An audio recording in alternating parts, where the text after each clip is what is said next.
Malik Johnson had always been the kind of person who stayed quiet in crowds. He didn't like to stand out.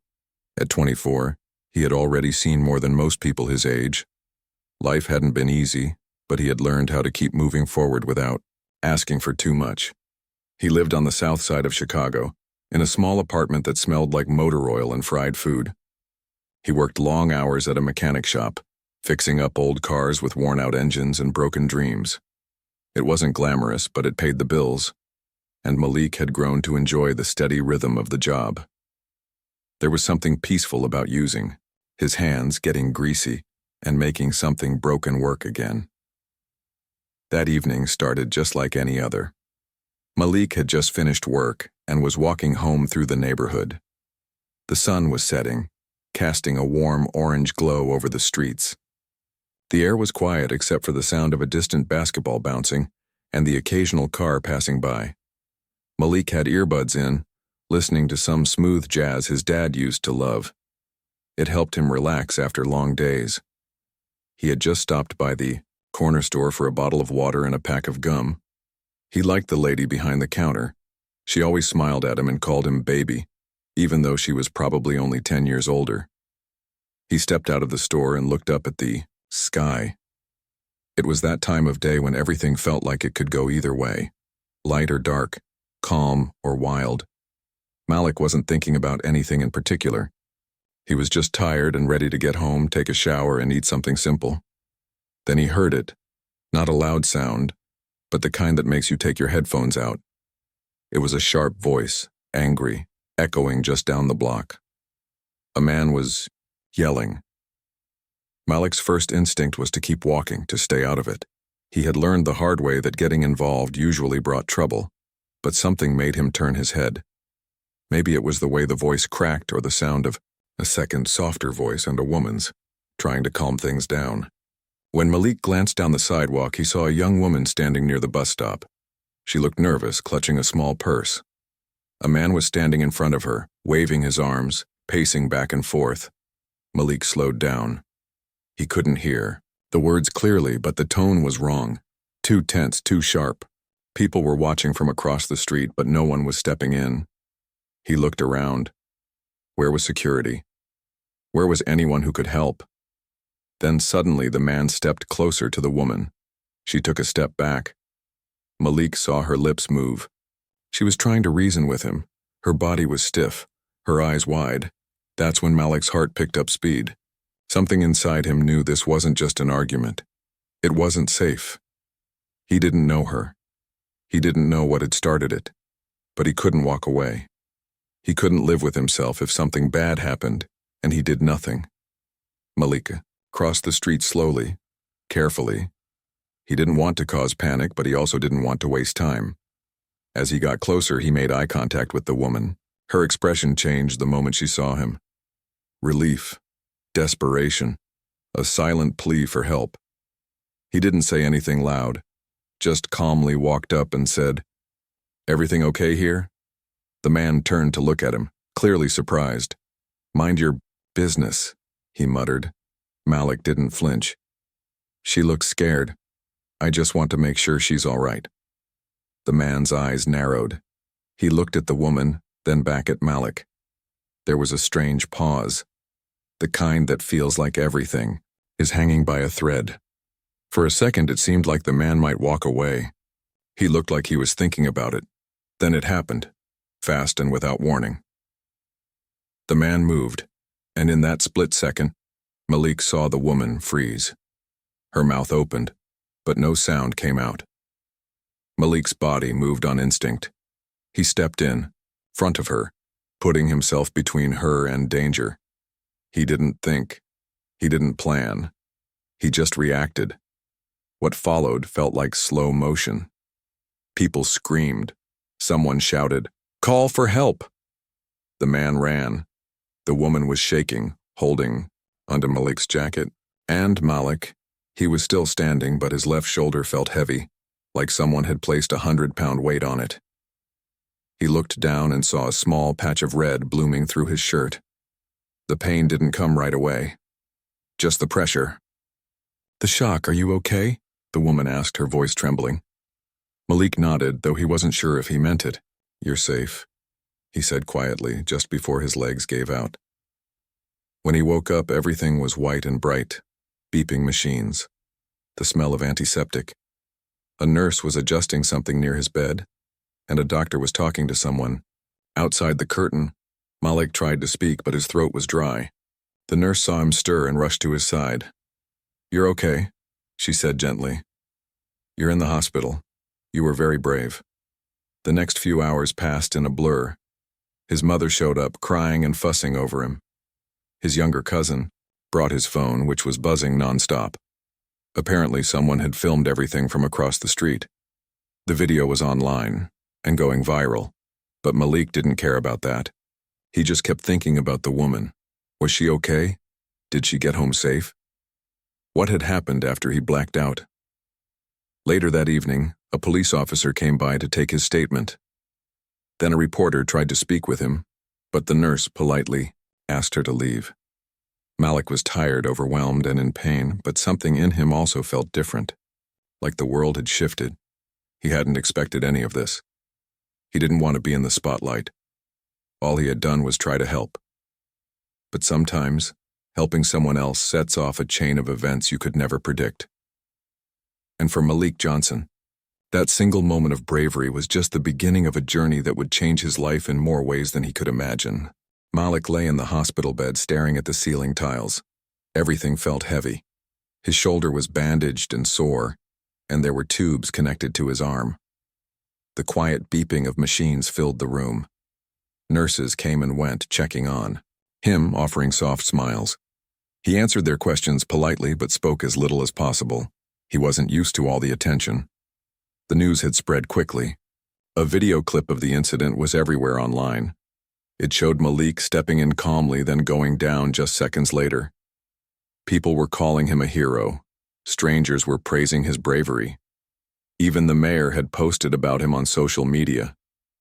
But Malik didn't feel like a hero. He had only done what felt right in that moment.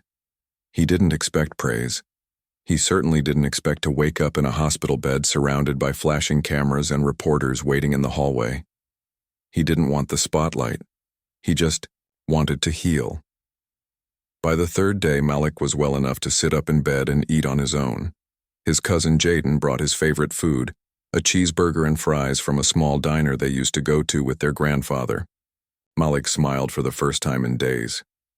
"You're famous now," Jaden said with a laugh, showing Malik the hundreds of messages on social media. "People are calling you the real deal." Malik shook his head. "I didn't do it to go viral." "I know. That's why people respect it." Jaden told him that someone had started a fundraiser to help with his hospital bills. "It's already raised over $15,000, he said. And climbing. Malik blinked in surprise. He had no health insurance. After dropping out of community college to work full-time and support his mother, money had always been tight. The bills would have been a heavy burden. But now, complete strangers were stepping in to help him, simply because he helped someone else. It felt surreal. A few hours later, a nurse came in and mentioned that a visitor was waiting outside. Malik assumed it was another reporter. He sighed and shook his head. "Not today." The nurse hesitated, then added, "It's the woman you helped. She's been waiting since morning." Malik sat up straighter, his heart beating a little faster. "You can let her in," he said quietly. The door opened slowly and she walked in. The same woman from the street. She looked different now, calmer, but still with that same quiet strength in her eyes. She wore a long coat and carried a small gift bag in her hands. Malik could see her hands were slightly shaking. "Hi," she said, her voice soft. Malik nodded. "Hey." She stepped closer and offered a small smile. "I've been trying to find the right words to say thank you, but nothing feels like enough." "You don't have to thank me," Malik replied. "I just didn't want to see anyone get hurt, I know," she said, her eyes glistening. "But you didn't even know me, and you stepped in like I mattered." Malik looked down, unsure how to respond. He wasn't great with emotions, especially when they were so direct. But her words touched something deep inside him. I'm Ava, she added. I should have said that earlier. Malik. I brought you something, she said, handing him the gift bag. Inside was a journal, a pen, and a small book titled, Healing is Not a Straight Line. Malik raised an eyebrow and she chuckled nervously. I'm a social worker, she explained. I work with kids who've gone through rough things. I figured writing might help you too.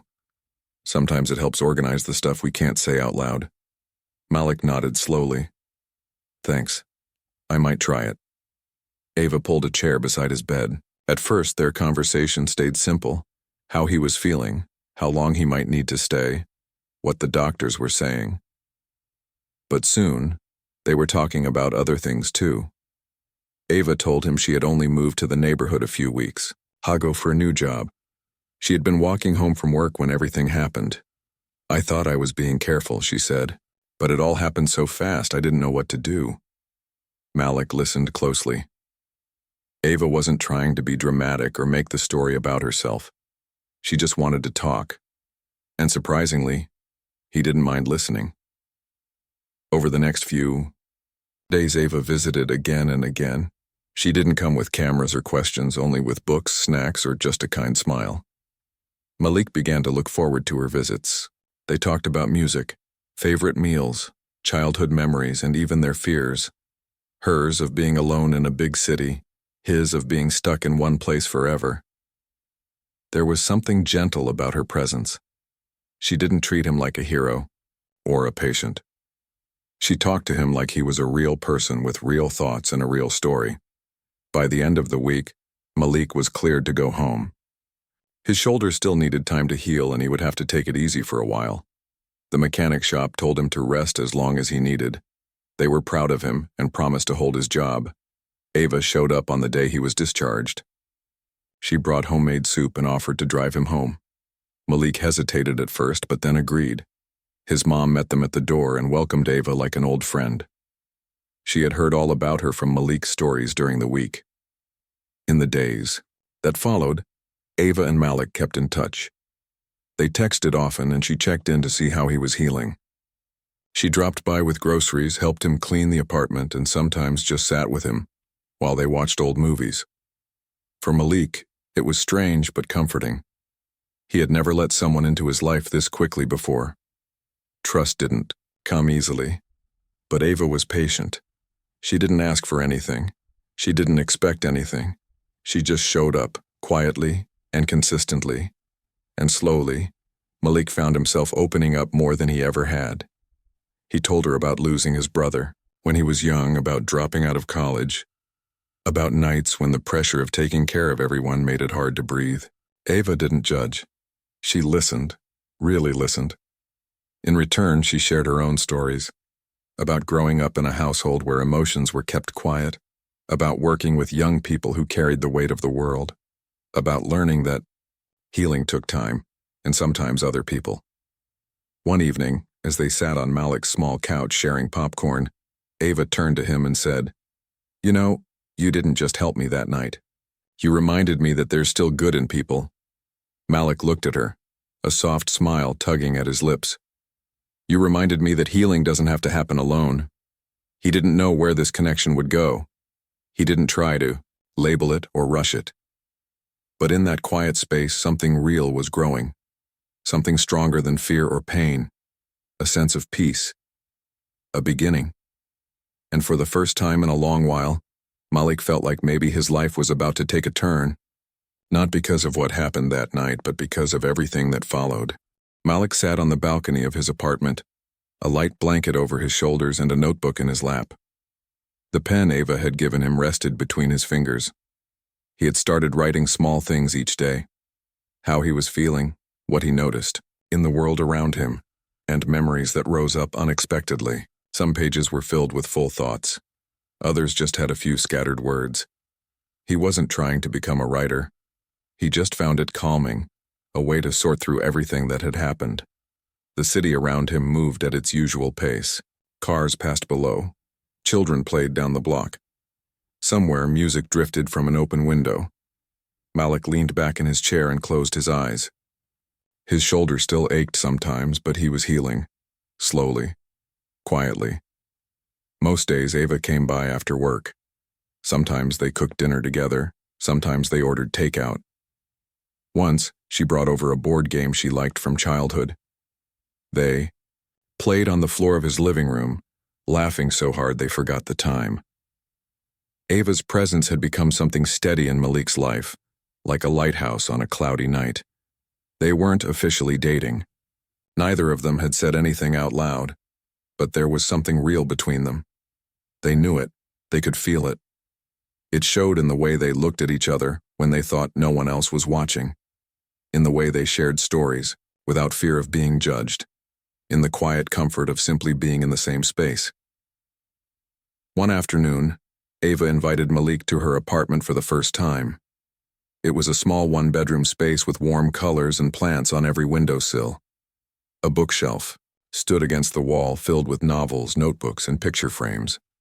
Malik took his time looking around. "You read a lot," he said with a smile. Ava nodded. "Books helped me when I felt like I didn't belong anywhere." He looked at one of the photos on the shelf. It was a picture of Ava as a child with her grandmother. "She raised you?" "For the most part," Ava said. "She taught me how to listen, how to be gentle with others and with myself. She used to say, 'Don't be afraid to care deeply, even if the world tells you not to.'" Malik let her words sink in. He knew what it felt like to be told to keep emotions inside, to stay strong even when you didn't feel strong at all. That's how he had been raised. Quiet strength, head down, keep moving. He shared more about his family too, how he had helped raise his younger cousins after his uncle passed away, how he had dreamed of owning his own garage one day but had set it aside to help his mom when bills started piling up. Ava didn't offer advice. She just listened, really listened, and that meant more to Malik than anything else. As the weeks passed, their bond grew deeper.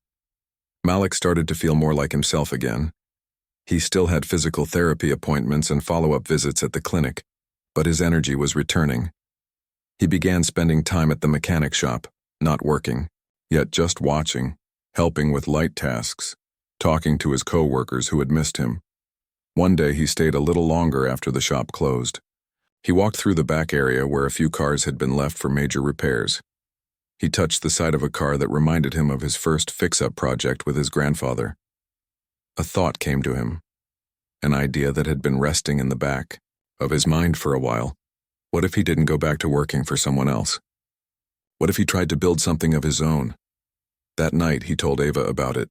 They were sitting on her couch eating soup and watching a quiet movie. "I've been thinking," Malik said slowly. "What if I opened my own garage? A small one. Just a few bays. I want to teach kids how to fix cars the way my granddad taught me." Ava looked at him with a mix of excitement and calm belief. "I think you'd be amazing at that." "It sounds big," Malik said, almost like he was talking himself out of it. "I don't even know where to start." "You start by believing it's possible," Ava replied gently. "You've already inspired people, Malik. They're watching because they believe in your heart, not just your story. If you lead with that, people will follow." Her words stayed with him. Over the next few weeks, Malik began planning. He spoke with someone from a small business center. He made a list of everything he would need: tools, a location, permits, and funding. It felt overwhelming at times, but Ava helped keep him focused. She offered ideas, took notes when his mind was full, and celebrated every small step, like the day he got approved for a community grant. That night they danced in his living room to music playing from a phone speaker, laughing like kids at a summer fair. One quiet evening, Ava brought up something unexpected. "Can I tell you something?" she asked, her eyes soft. "Of course. The night you helped me, I wasn't just scared of what was happening, I was scared because I've always been alone in moments like that. I didn't expect anyone to care, to alone step in. And you did. You changed how I see the world." Malik looked at her for a long time before speaking. "I think we changed each other. It wasn't just a feeling anymore. It was something real, something alive between them. They started spending holidays together, Malik invited Ava to family gatherings and she fit in naturally, joking with his cousins, helping his mother in the kitchen. Ava's world opened up to include Malik's people. She shared her own family memories and introduced him to traditions from her childhood.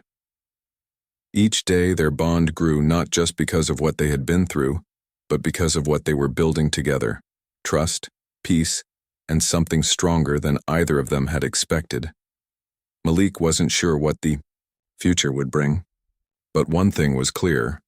The woman he had once protected was now someone he leaned on, laughed with, and learned from.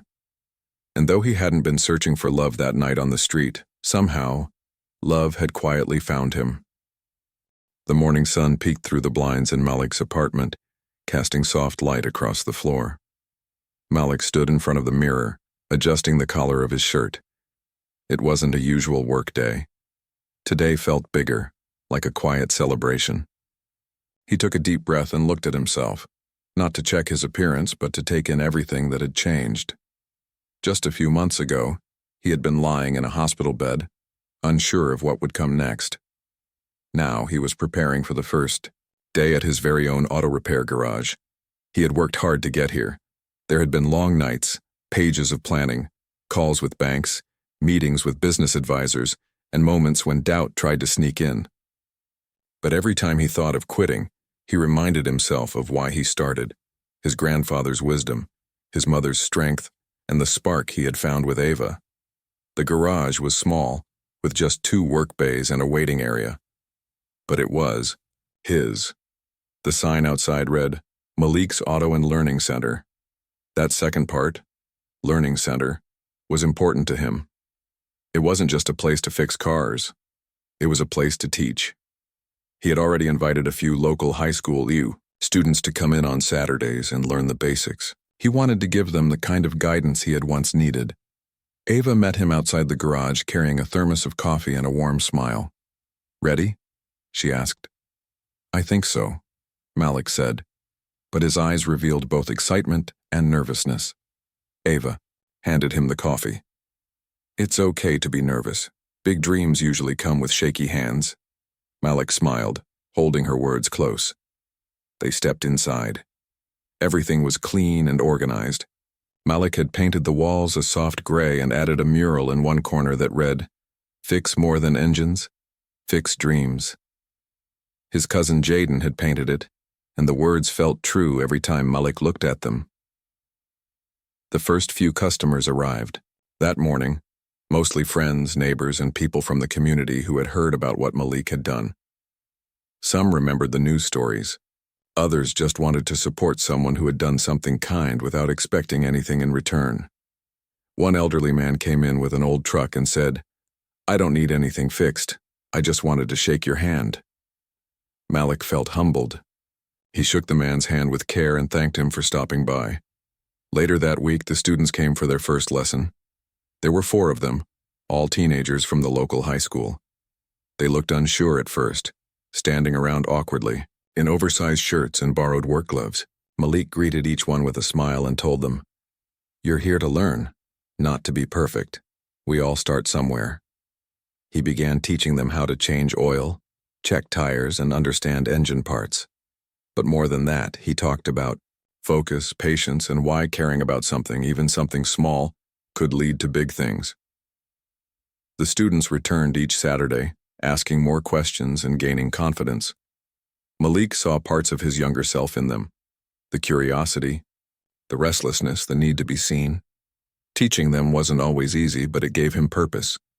It made his days fuller. Ava often came by to watch, sometimes bringing lunch for the group or chatting with the students after the lessons.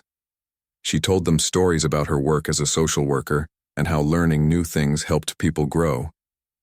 The students respected her right away. One afternoon after the students had gone, Malik and Ava sat on the steps outside the garage. The air was warm, and the sun was slowly dipping behind the trees. "You ever think about how one moment can change your whole life?" Malik asked. Ava looked up at the sky. "I do.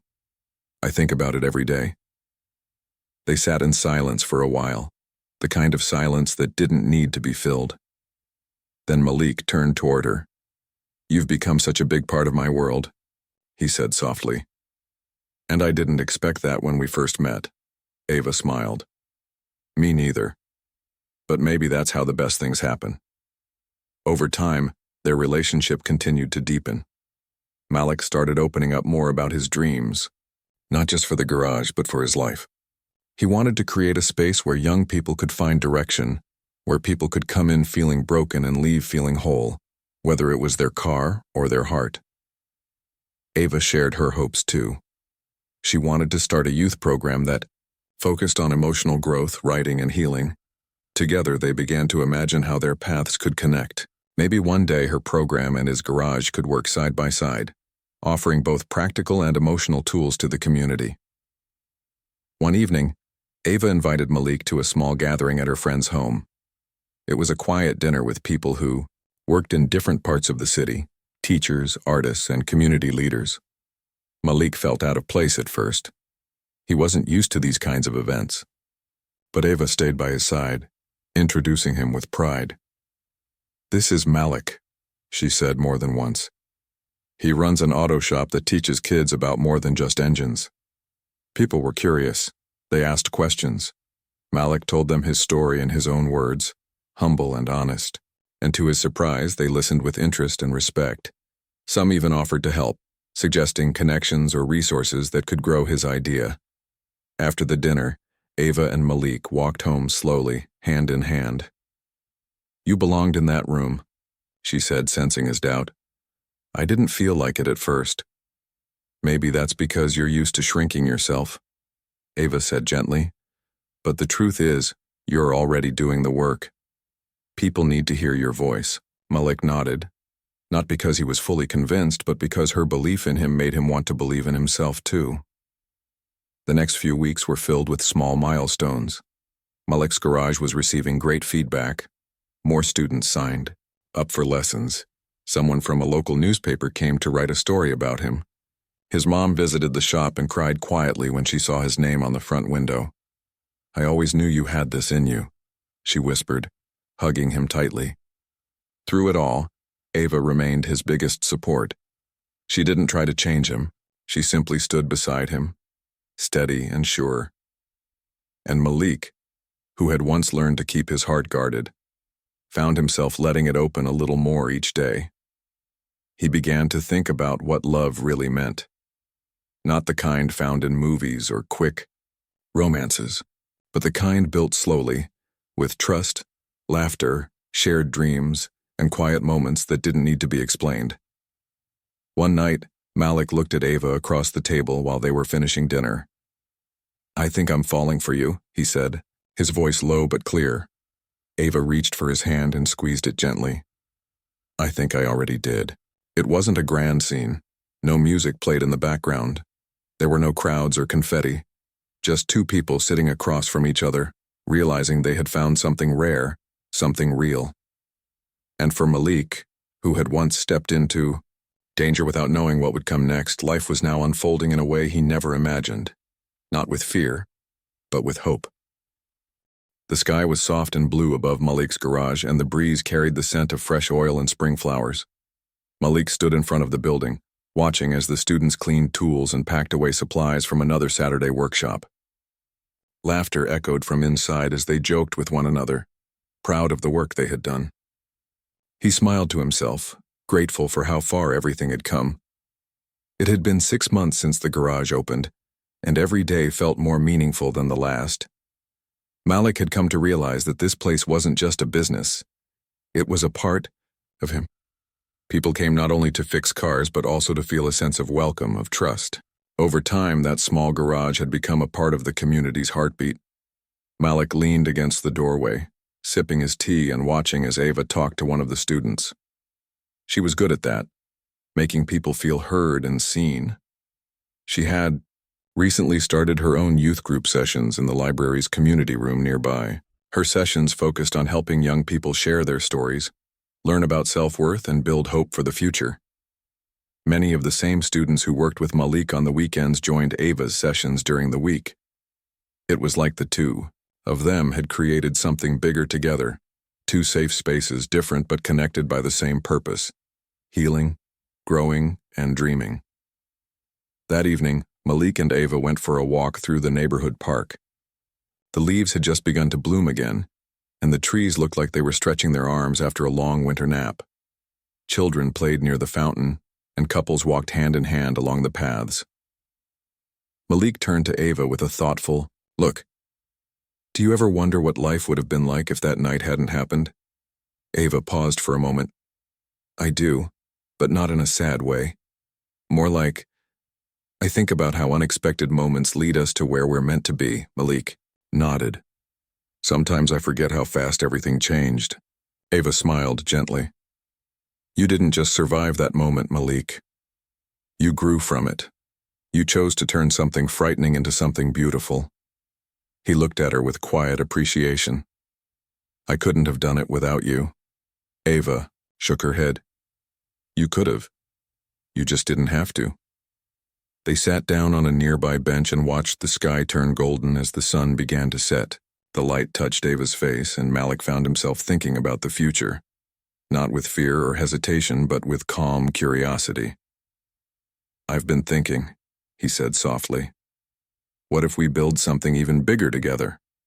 Not just 2 programs, 1 space, 1 center where young people can learn skills, talk about life, grow, and feel safe, all under 1 roof." Ava's eyes lit up.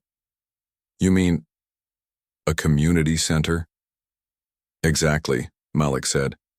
"We can start small, but over time, it could become something lasting, something that stays long after we're gone." Ava reached for his hand and squeezed. Let's do it." They spent the next several weeks dreaming and planning. They reached out to community leaders, applied for grants, and asked for advice from people who had run similar projects. Malik spoke to other business owners while Ava talked to counselors and teachers. Together, they listened to what the community needed. Slowly, their idea began to take shape. A shared space where young people could learn both life and career skills, talk about their emotions, find mentors, and feel supported. The garage would stay open, but a second building connected to it would become something even more powerful. The day the plans were approved, Malik and Ava celebrated by walking through the empty lot next to the garage, imagining where each room would go. Malik pointed to one corner. "That's where the creative room should be, for writing, painting, anything that helps express emotion." Ava smiled. "And over there, we can have a quiet room, a place to rest, read, or just breathe." Bit by bit, their dream was becoming real. But even in the midst of their growing work, Malik and Ava didn't forget to take care of their relationship. They continued to make time for simple things, quiet dinners, long drives, and silly inside jokes. They discovered new parts of each other all the time. Ava learned that Malik secretly loved puzzles. Malik found out that Ava collected tiny stones from every new place she visited. One morning, as they were preparing to leave for a community meeting, Malik stopped in front of Ava's door with something behind his back. "I know we've come a long way," he began, his voice quiet but sure. "And I know we have a lot more we want to do. But through it all, you've been my peace, my partner, and the brightest part of every day." He held out a small wooden box and opened it.